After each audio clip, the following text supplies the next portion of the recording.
Namaste everyone. Let us start with the Mangala Shloka. Gururevahatir gurumeva bhaje gurunaiva sahasmi namo gurave nahurof paramam shishurasmi guroho matirasti gurau mama pahi guru ब्रवीमि संस्कृतं वाचा ध्यायामि संस्कृतं हृदा कुर्वे सेवां च कायेन वन्दे संस्कृतमातरम् यो नरः संस्कृतव्योमी ह्यालयं रमते मुदा संस्कृतिं चैव संस्कारं विन्दते नात्र संशयः Ram Ram Ram. Welcome you all to the course Learn to Chant Muka-Panchashati Part 2 Padaravindashatakam. Starting from today, every Sunday from 6:30 to 7:30 p.m. IST, we will be having the class by our teacher Srimati Srividya Ramakrishnan. Srividya Ramakrishnan is the founder of Sita Rama Sangha, a 28-year spiritual and cultural movement that has guided over 300 students from toddlers to senior citizens in the recitation and understanding of sacred texts. She is a multifaceted scholar and artist holding a master's in nuclear physics and trained in Carnatic music, Veena, and Bharatanatyam under renowned gurus. She is a torchbearer of Bharatiya Samskriti, whose efforts have led to over 30 students memorizing all 18 chapters of the Bhagavad Gita and receiving blessings from Sringeri Jahatguru. She is a transformational mentor whose influence has inspired entire families to embrace the path of Sanatana Dharma. Welcome, Srividya Bhagini. Yeah, namaste. So, how to join the class? Okay. We have three. I'll inform them about how to join the class and webinar guidelines. To the Bhagini. Few minutes I'll take. Yeah. Sure. So, how to join the class? We have three methods of joining the class. One is from the browser. Second, it is from the email link. Third, from the mobile app. Let me show you how to join from browser. Open the Sanskrit From Home page. Once you have opened, you can able to see login and you need to enter the credentials. Once you have entered the credentials, My Learning will be seen. You need to click on that. Once you open the page, it will redirect to the learner's dashboard. Under today's class, Join Now button will be visible for your enrolled course. Once teacher starts the class only, Join Now button will be enabled. You can also join from the link. You will receive email reminders 1 hour before the class and also once the session starts. Click on the link and enter the credential. It will redirect to you to the launch session. Third, you can join from the mobile app, which will be very easy. You can log in with the credential. On the home page, you can able to see the course name and join now. Frequently asked questions. Will I get access to recording and slides? Yes, video and audio recordings will be available within 48 hours of the class. You can access the materials from the dashboard. And how do I access these materials? In your dashboard, under Continue Learning, you can able to see the Muka-Panchashati Part 2 course. Click on that. On the left-hand side, Under contents, you can able to see video and audio once it got uploaded.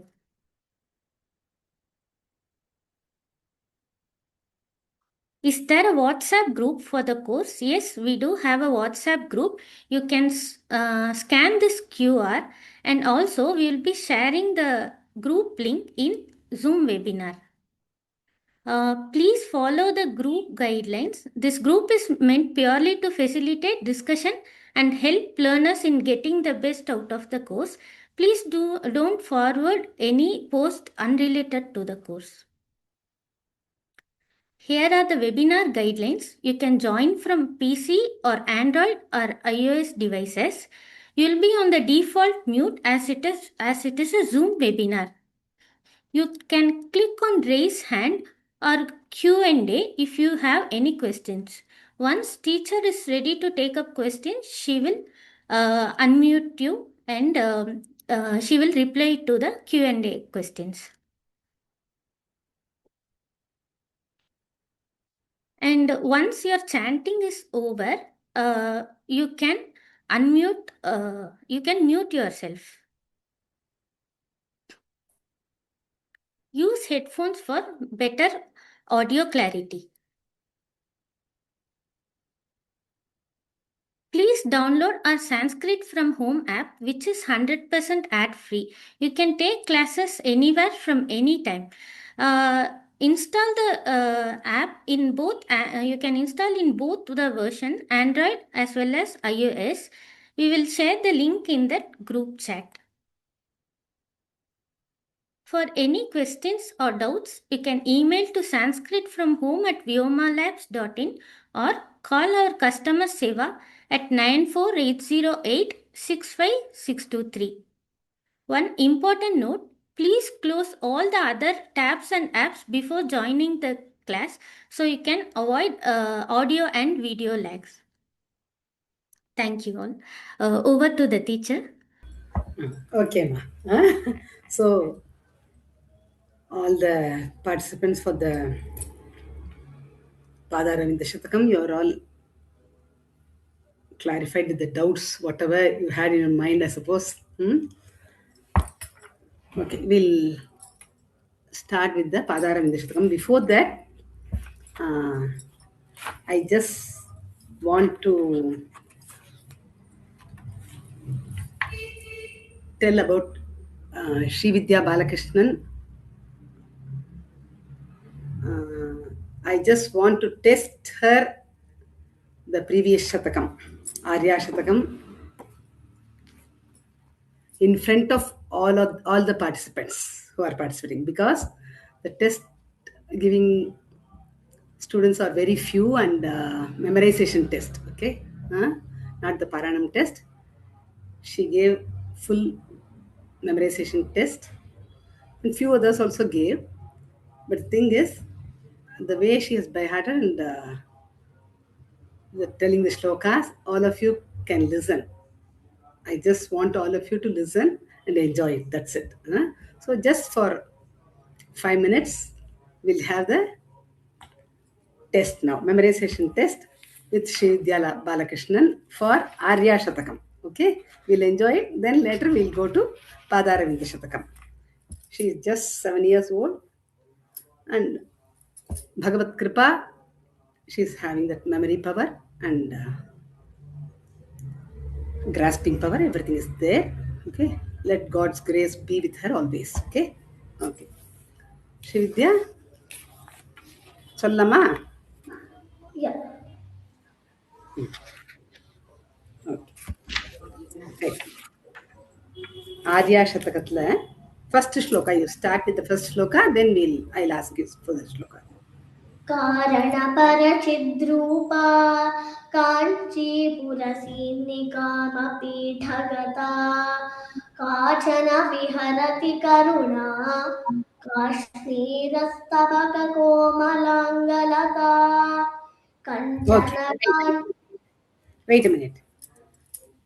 संविन्मये विलीये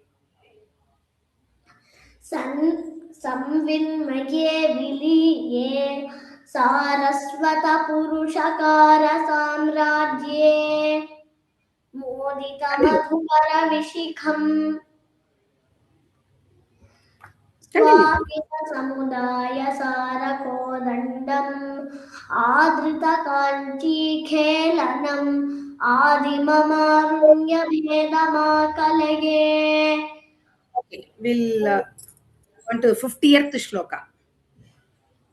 मध्ये हृदयं मध्ये निटिलं मध्ये शिरोऽपि वास्तव्यां चण्डकरशक्रकार्मुखचन्द्रसमाभां Namami Kamakshi Kamakshim.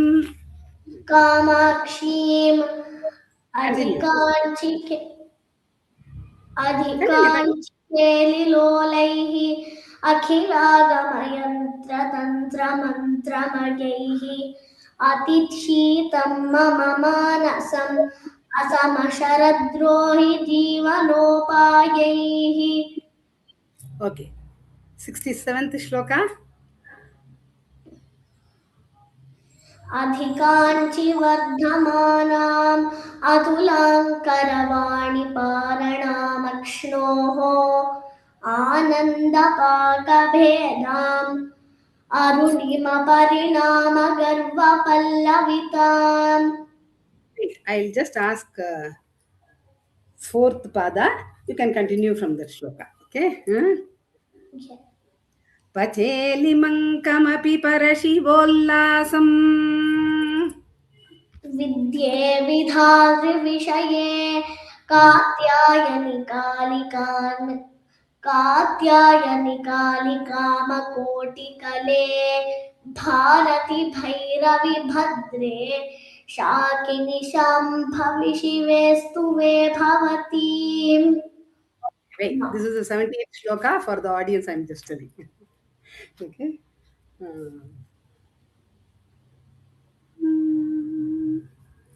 Okay, I'll ask the second pada. You can continue the shloka. Okay. Samarodanda dhutasurashikhanda. देवि कलितान्त्रषण्डा धृतनरमुण्डा त्वमेव Chamunda Continue. उर्वीधरेन्द्रकन्ये दर्वीभरितेन भक्तपूरेण Okay. उर्वीमकिन् Okay. This is 88th and 89th. 88th, I asked the second pada. She's continuing with 89. Okay. Okay. 98th shloka. अन्तरपि बहिरपि त्वं जन्तुततेरन्तकान्तकृतहन्ते चिन्तितसन्तानवतां सन्ततमपि तन्तनीषि महिमानम्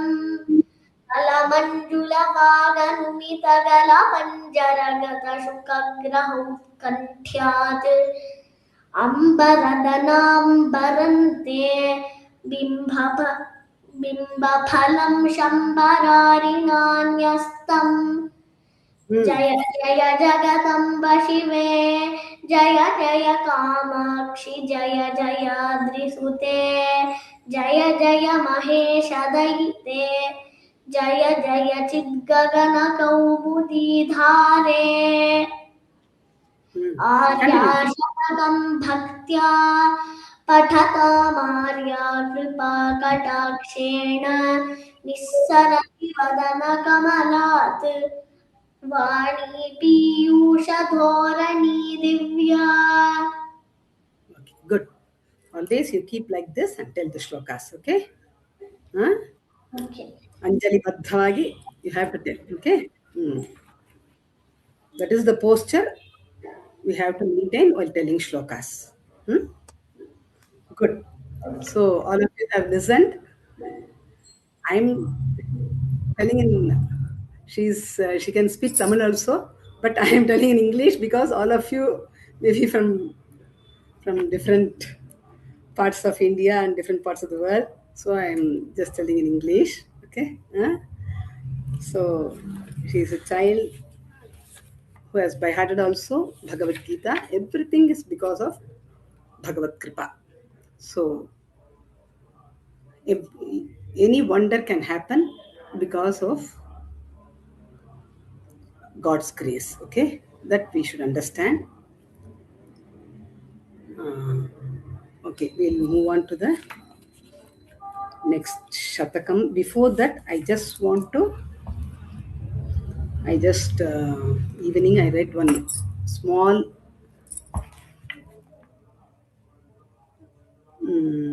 phrase about this Muka-Panchashati. I just want to read it out for you.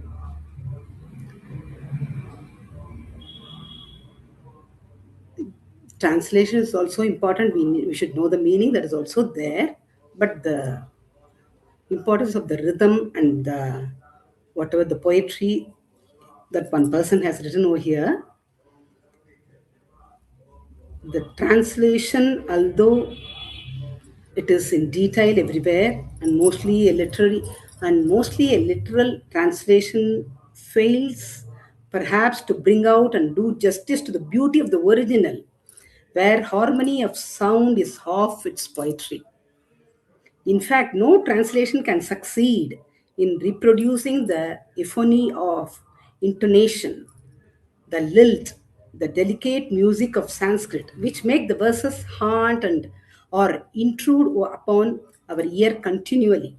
It is impossible to transplant the soft harmony of how sound and sense have been wedded together.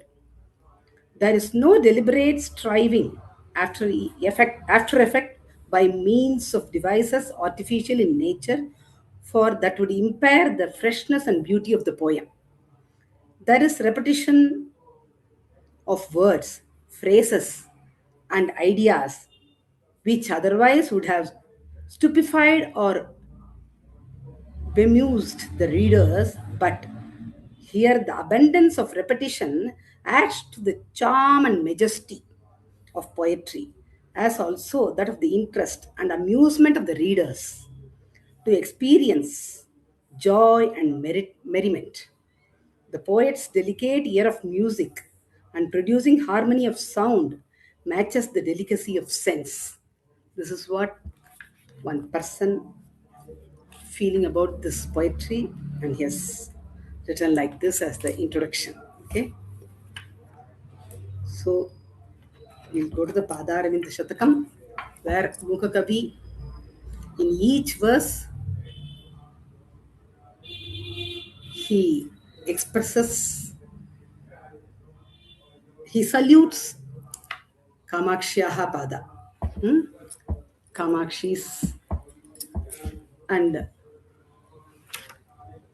what to say, you can go through the meaning if you want it your before you come to the class. You just once you can revise the meaning, not word by word, you need not know, just the beauty of the poem and the beauty of the meaning where he compares everything. Okay, so we move on to the first shloka. I don't know how many shlokas we can teach today.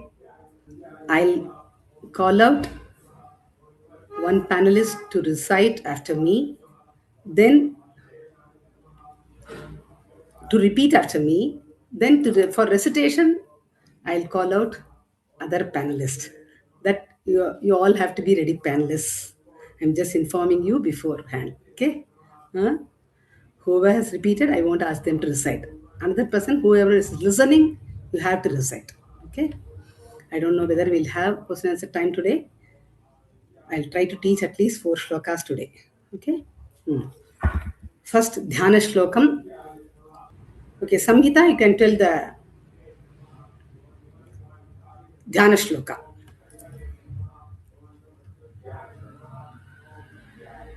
आर्यामेव विभावयन् मनसि यः पादारविन्दं पुरः पश्यन्नारभते स्तुतिं सनियतं लब्ध्वा कटाक्षच्छविं कामाक्ष्या मृदुलस्मितां शुलहरी ज्योत्स्नावयस्यान्विताम् आरोहत्यपवर्गसौधवलभीम् आनन्दवीचीमयीम् Okay, we'll move on to the first shloka.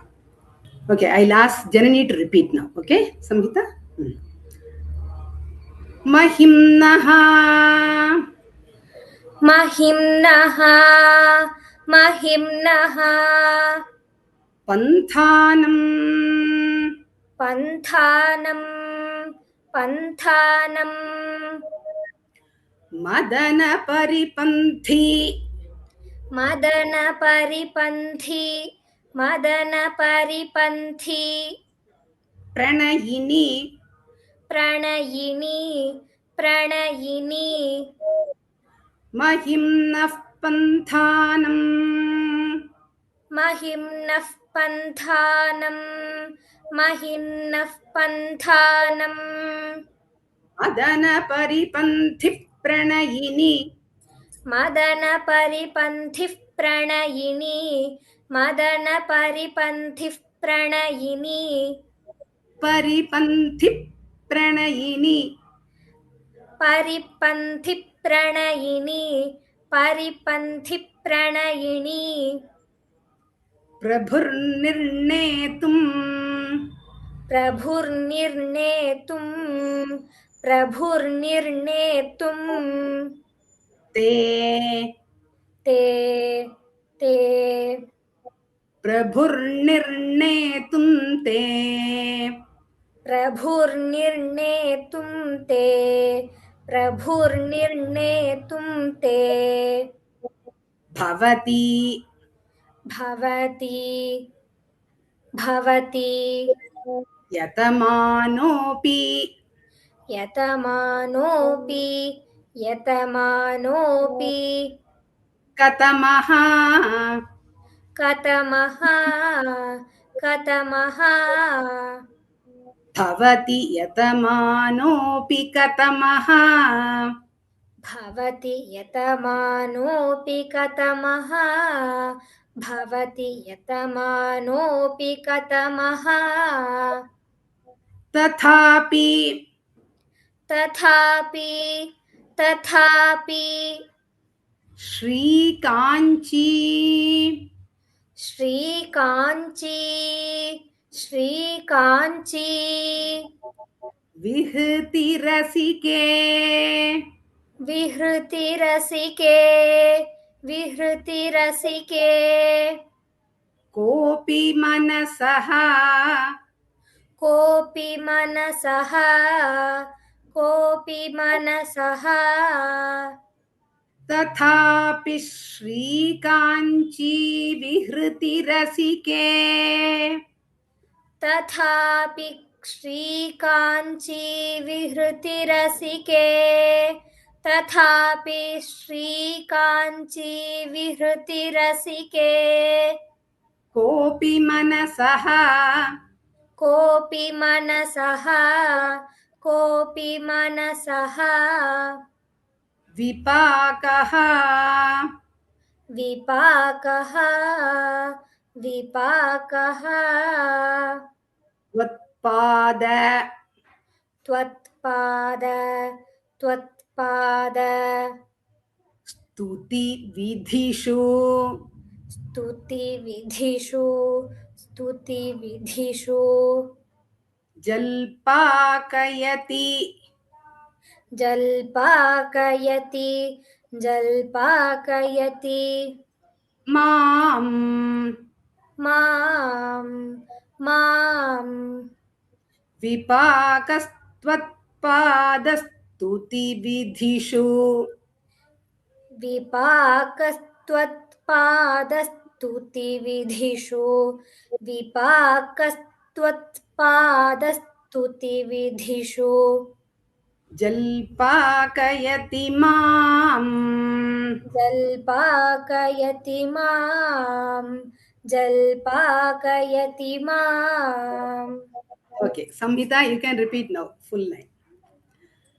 Mahimnah panthanam madana paripanthi pranayini महिम्नः पन्थानं मदनपरिपन्थिप्रणयिनी महिम्नः पन्थानं मदनपरिपन्थिप्रणयिनी प्रभुर्निर्णेतुं ते भवति यतमानोऽपि कतमः प्रभुर्निर्णेतुं ते भवति यतमानोऽपि कतमः प्रभुर्निर्णेतुं ते भवति यतमानोऽपि कतमः तथापि श्रीकाञ्ची विहृतिरसिके कोऽपि मनसः तथापि श्रीकाञ्ची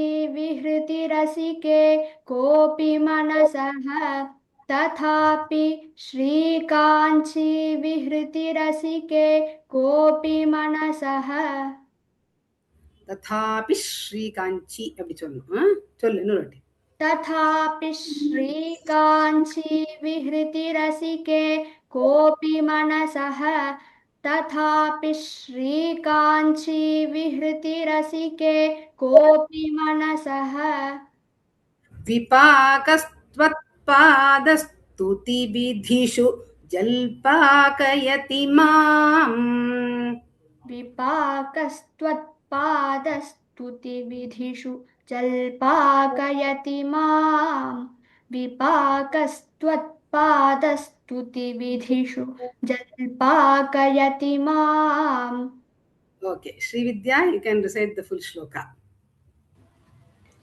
महिम्नः पन्थानं मदनपरिपन्थि प्रणयिनि प्रभुर्निर्णेतुं ते भवति यतमानोऽपि कतमः तथापि श्रीकाञ्ची विहृतिरसिके कोऽपि मनसः विपाकस्त्वत्पादस्तुतिविधिषु जल्पाकयति माम्.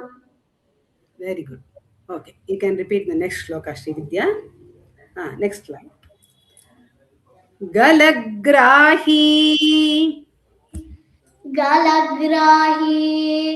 गलग्राही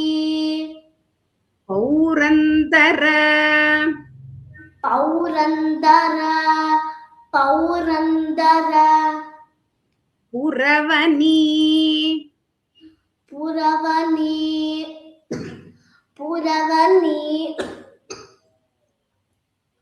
Pallavarucham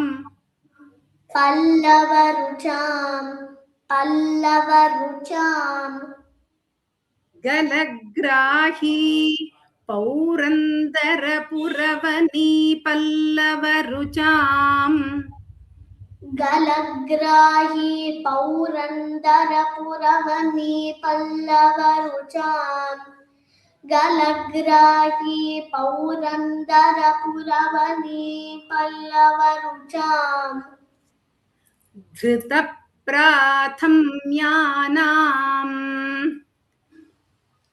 धृतप्राथम्यानाम्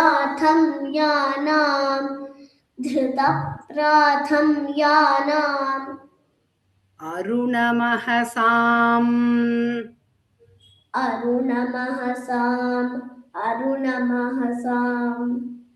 आदिमगुरुः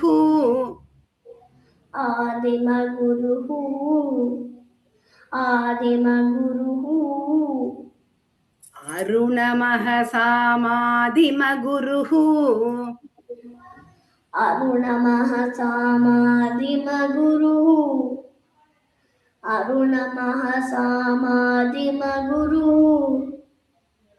समिन्धे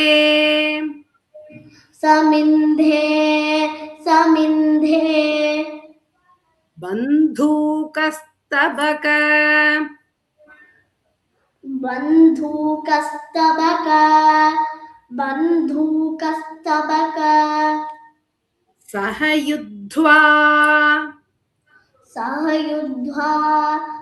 सहयुध्वा दिशि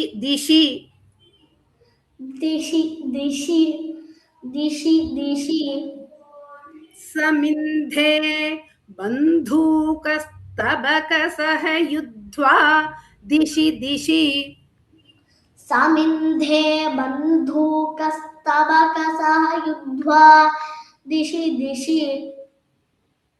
समिन्धे बन्धूक स्तबगसः युद्ध्वा दिशि दिशि प्रसर्पन् प्रसर्पन् कामाक्ष्याः कामाक्ष्याः चरण चरण किरणानाम् किरणानां अरुणिमा अ- अरुणिमा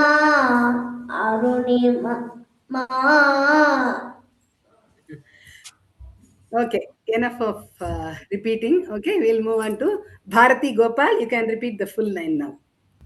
गलग्राही पौरन्दरपुरवनी पल्लवरुचाम् गलग्राही पौरन्दरपुरवनी पल्लवरुचाम् गलग्राही पौरन्दरपुरवनी पल्लवरुचाम् धृतप्राथम्यानाम् अरुणमहसामादिमगुरुः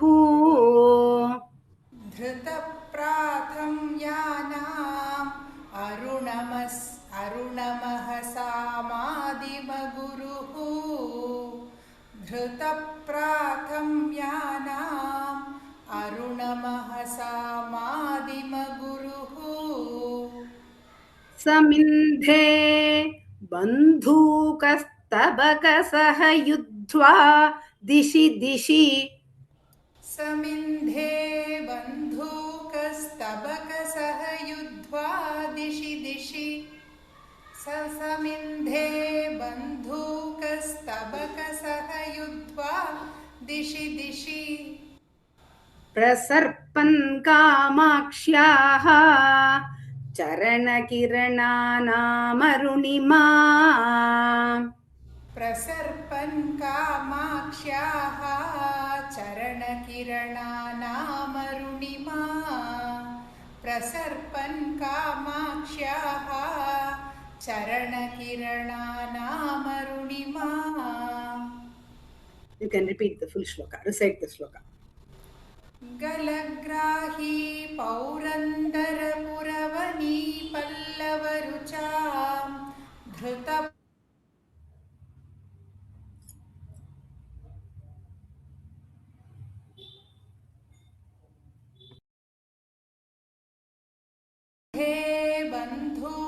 बन्धूकस्तबकसह युद्ध्वा दिशि दिशि प्रसर्पन् कामाक्ष्याः चरणकिरणानामरुणिमा.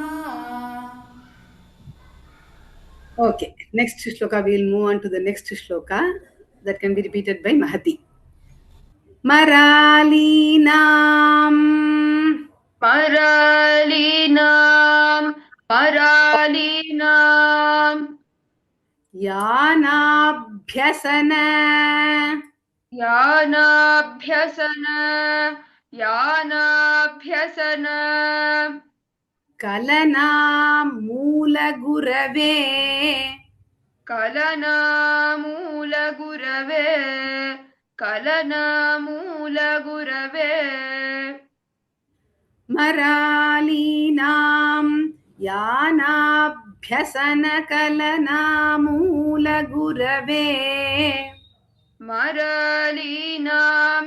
Yanabhyasana Kalana Moolagurave Maralinam Yanabhyasana Kalana Moolagurave Daridranam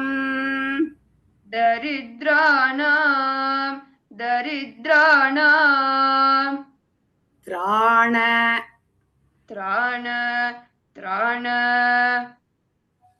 ನಕಾರ ಸ್ಪಷ್ಟವಾಗಿರ್ಬೇಕು. ತ್ರಾಣ ವ್ಯತಿಕರ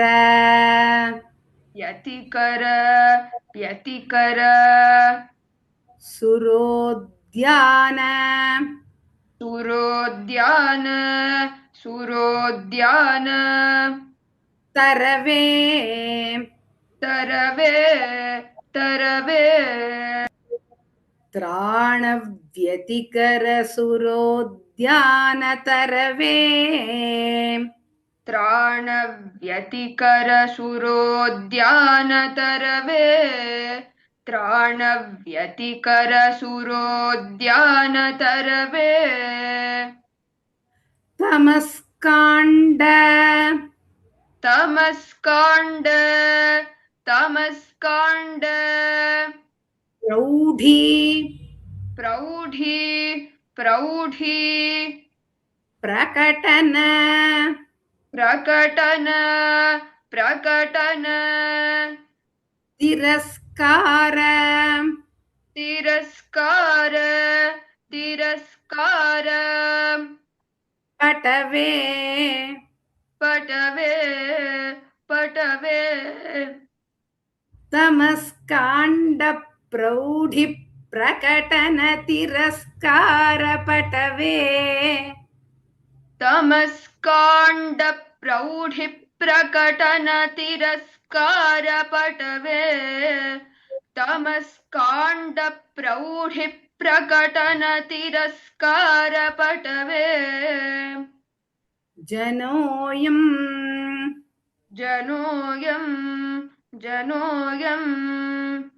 कामाक्ष्याः कामाक्ष्याः चरणनलिनाय चरणनलिनाय स्पृहयते स्पृहयते जनोऽयं कामाक्ष्याः जनोऽयं कामाक्ष्याः चरणनलिनाय स्पृहयते चरणनलिनाय स्पृहयते Okay, Samhita, you can repeat the shloka now.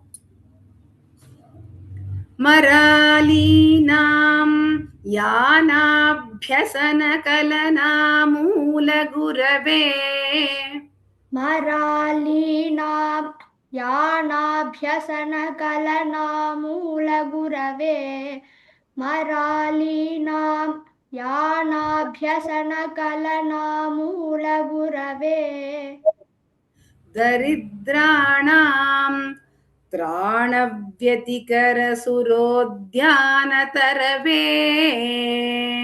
दरिद्राणां त्राणव्यतिकरसुरोद्यानतरवे दरिद्राणां त्राणव्यतिकरसुरोद्यानतरवे तमस्काण्डप्रौढिप्रकटनतिरस्कारपटवे तमस्काण्डप्रौढिप्रकटनतिरस्कारपटवे तमस्काण्डप्रौढिप्रकटनतिरस्कारपटवे जनोऽयं कामाक्ष्याः चरणनलिनाय स्पृहयते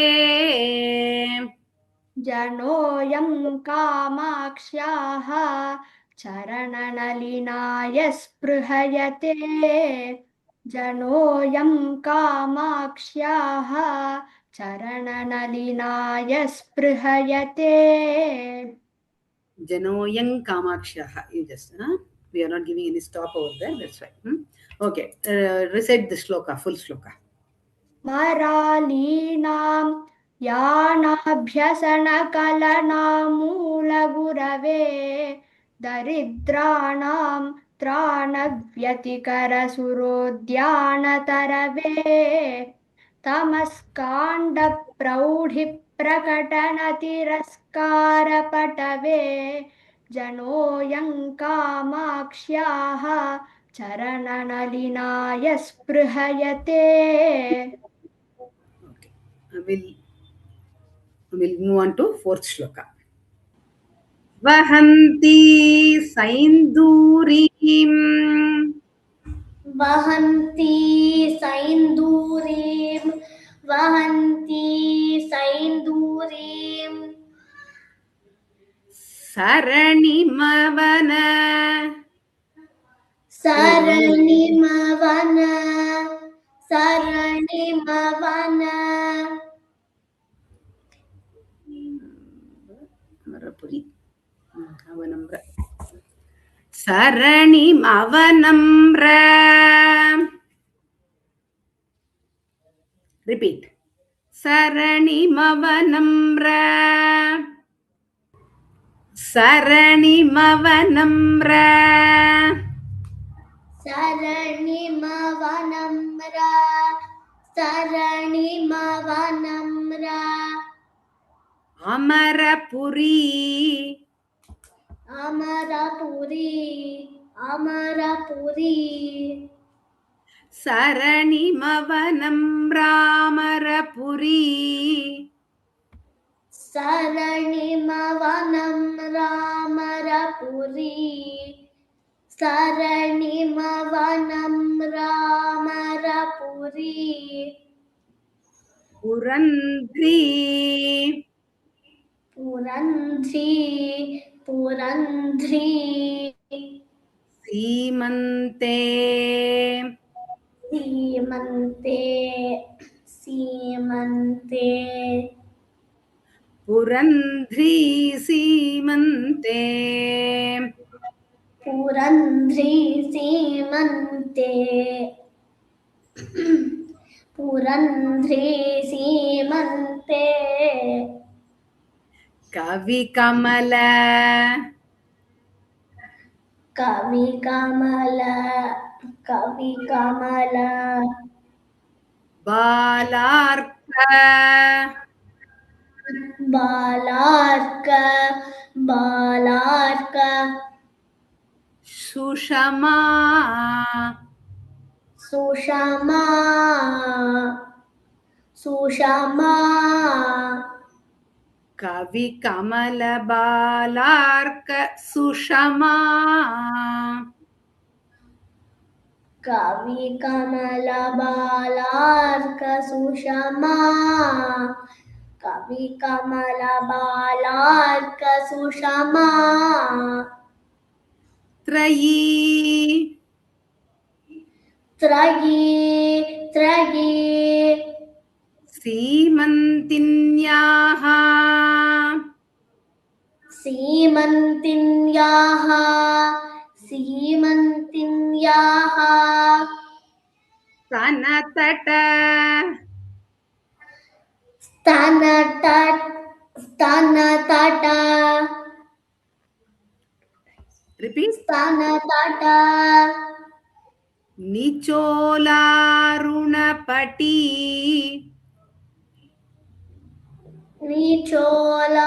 निचोलारुणपटी निचोलारुणपटी Stanatata Nicholarunapati. स्तनतट निचोलारुणपटी स्तनतट निचोलारुणपटी Vibhanti. विभान्ति विभान्ति Kamakshyaha. कामाक्ष्याः कामाक्ष्याः Vibhanti Kamakshyaha. विभान्ति कामाक्ष्याः विभान्ति कामाक्ष्याः Padanalina. पदनलिना पदनलिना Kantihi. कान्तिः कान्तिः Vijayate. विजयते विजयते पदनलिनकान्तिर्विजयते पदनलिनकान्तिर्विजयते पदनलिनकान्तिर्विजयते Okay. Next repetition by Samhita. वहन्ती सैन्दूरीं सरणिमवनं भ्रामरपुरी पुरन्ध्री सीमन्ते कविकमलबालार्क सुषमा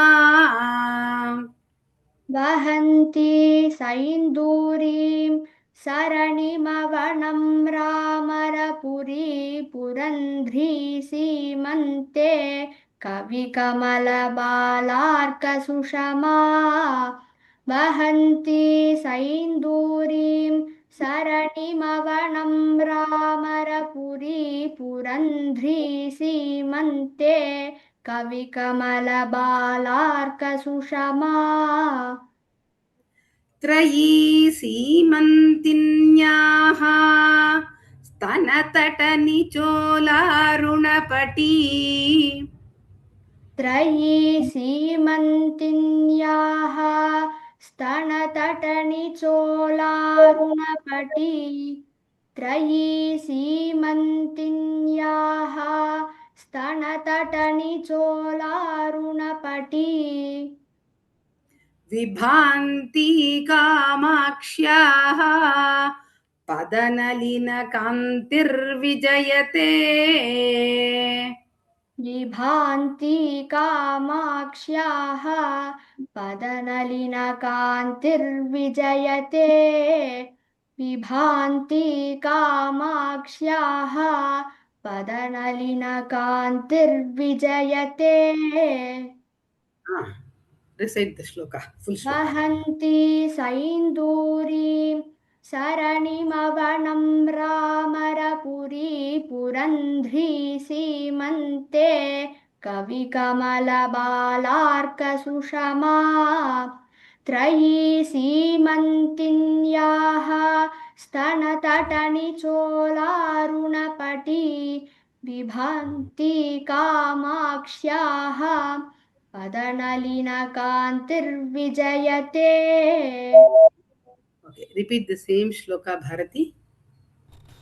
वहन्ती सैन्दूरीं सरणिमवनं रामरपुरी पुरन्ध्री सीमन्ते कविकमलबालार्कसुषमा त्रयी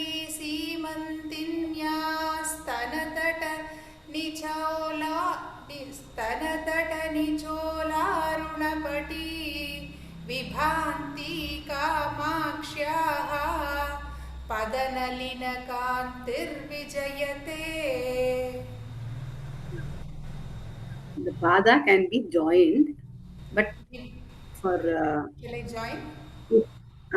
no, not now. Okay, for joining the anuswara and visarga will change a little, but for the learners it will be easy if you stop in between, so that breath control will be easier. That's why I'm stopping wherever they have separated in the lyrics. Okay. Okay, now we'll move on to the next shloka, or we'll repeat. Okay, we'll move on to the next shloka. Okay, Bharati, you can repeat now. Fifth shloka. Pranamri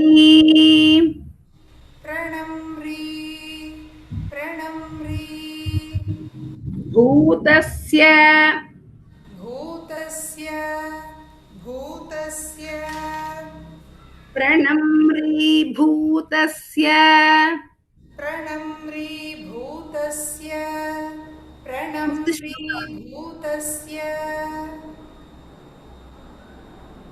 It is showing on the screen sixth shloka, Aishwarya.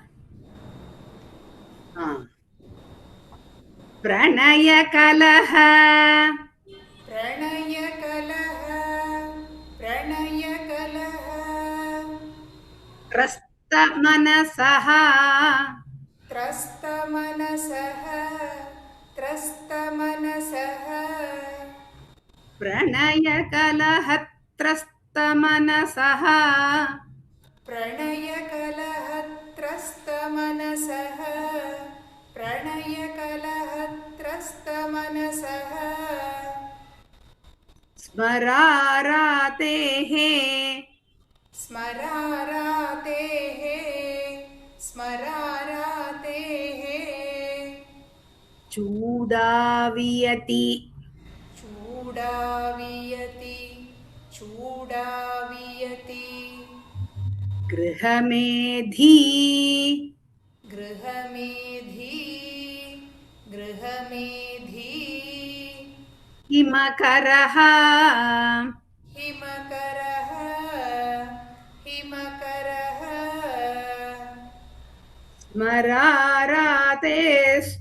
स्मरारातेश्चूडावियति गृहमेधी हिमकरः स्मरारातेश्चूडावियति गृहमेधी हिमकरः स्मरारातेश्चूडावियति गृहमेधी हिमकरः ययोः ययोः ययोः सान्ध्याम् सान्ध्यां सान्ध्यां कान्तिम् कान्तिं ययोः सान्ध्यां कान्तिम् ययो सान्ध्यां कान्तिं ययो सान्ध्यां कान्तिं वहति वहति वहति सुषमाभिः सुषमाभिः सुषमाभिः चरणयोः चरणयोः चरणयोः वहति सुषमाभिश्चरणयोः वहति सुषमाभिश्चरणयोः वहति सुषमाभिश्चरणयोः तयोर्मे तयोर्मे तयोर्मे कामाक्ष्याः कामाक्ष्याः कामाक्ष्याः तयोर्मे कामाक्ष्याः तयोर्मे कामाक्ष्याः तयोर्मे कामाक्ष्याः हृदयमपतन्द्रम् हृदयमपतन्द्रम् हृदयमपतन्द्रम् विहरताम् विहरताम् विहरताम् हृदयमपतन्द्रं विहरताम् हृदयमपतन्द्रं विहरताम् हृदयमपतन्द्रं विहरताम् Okay, full line can be repeated by Mahati.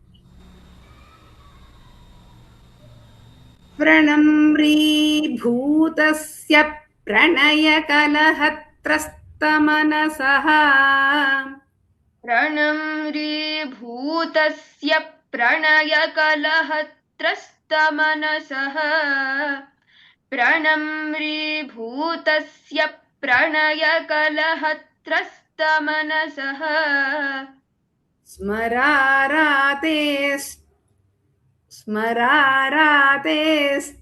स्मरारातेश्चूडावियति गृहमेधीः मकरः स्मरारातेश्चूडावियति गृहमेधीः मकरः स्मरारातेश्चूडावियति गृहमेधीः मकरः ययोः सान्ध्यां कान्तिं वहति सुषमाभिश्चरणयोः चरणयोः ययोः सान्ध्यां कान्तिं वहति सुषमाभिश्चरणयोः ययोः सान्ध्यां कान्तिं वहति सुषमाभिश्चरणयोः तयोर्मे कामाक्ष्याः हृदयमपतन्द्रं विहरताम् तयोर्मे कामाक्ष्याः हृदयमपतन्द्रं विहरताम् तयोर्मे कामाक्ष्याः हृदयमपतन्द्रं विहरताम्. You are joining there. हृदयमपतन्द्रं विहरताम्. तयोर्मे कामाक्ष्याः हृदयमपतन्द्रौ विहरताम् तयोर्मे कामाक्ष्याः हृदयमपतन्द्रौ विहरताम्. Okay, now we will revise all the 5 shlokas. First shloka by Mahati, second by Samhita, third by Bharati, fourth and fifth by Srividya. Tell.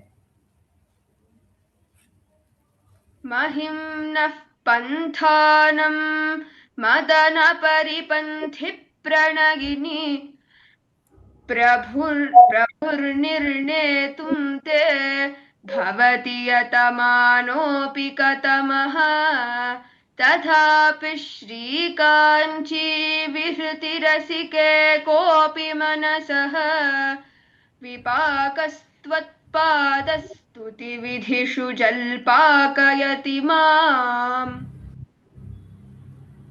गलग्राही पौरन्दरपुरवणी पल्लवरुचां धृतप्राथं Yanam अरुणमः सामादिमगुरुः समिन्धे बन्धूकस्तबकसह युद्ध्वा दिशि दिशि प्रसर्पन् कामाक्ष्याः चरणकिरणानामरुणिमा.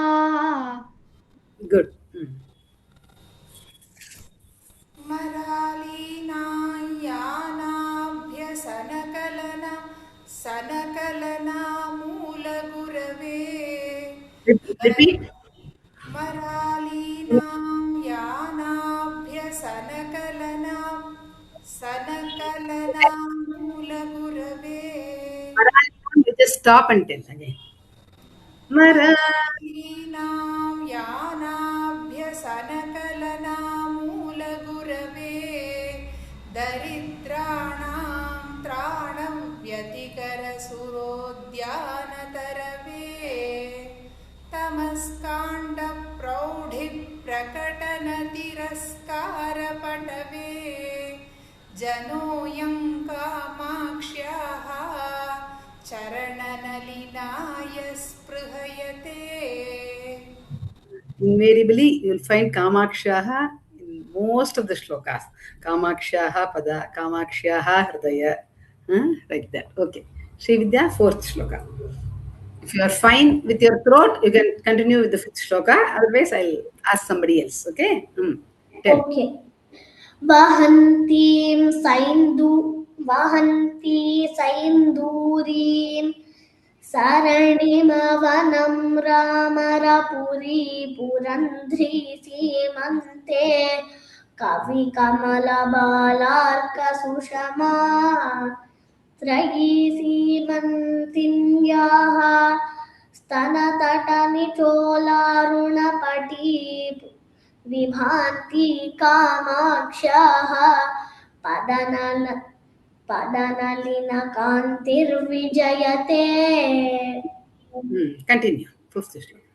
प्रणम्रीभूतस्य प्रणयकलहत्रस्तमनसः स्मरारातेश्चूडा